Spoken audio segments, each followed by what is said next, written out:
halip na panghinaan ng loob, lalo pa raw nagiging masigasig si pambansang kamao Manny Pacquiao sa papasuking bagong karera, ang mundo ng basketball. At may mensahe rin si Pacman sa mga hindi kumbensido sa pagsali niya sa PBA. Balita hatid ni Chino Trinidad. Marami ang hindi pa benta sa pagpasok sa PBA ng 8 Division World Champion na si Manny Pacquiao. Mismo ang kanyang matagal ng promoter at manager na si Bob Arum, tutol dito. Nagbigay naman ng kasiguraduhan ng 2015 PBA draft applicant sa mga hindi kumbinsido sa kanyang papasuking panibagong propesyon bilang playing coach. Sa pakiwari ni Pacquiao, nakalalamang na sila agad dahil habang nagbabakasyon pa ang mga regular teams ng PBA, ang kanyang team na halos kumpleto na ay panay-panay na ang ensayo. Hindi ako pumapasok sa isang bagay na hindi ko alam yung ginagawa ko.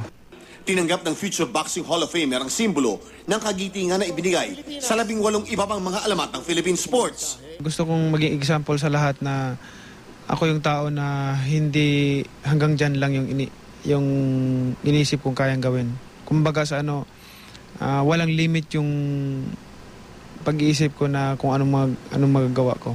Para kay Pacquiao, nagkataon lamang na ang liga ng PBA ang kanyang gagamiting plataforma upang ituro sa mas nakararami ang kanyang natutunan nung siya'y nagsisimula pa lamang magboxing. Kung nakikinig ako sa mga sabing hindi na ako nagpatuloy ng boxing kasi nung nag-umpisa ako ng boxing, maraming nag-criticize sa akin na hindi ako pwede mag-champion. Ngayon, nakamit ko yung tagumpay.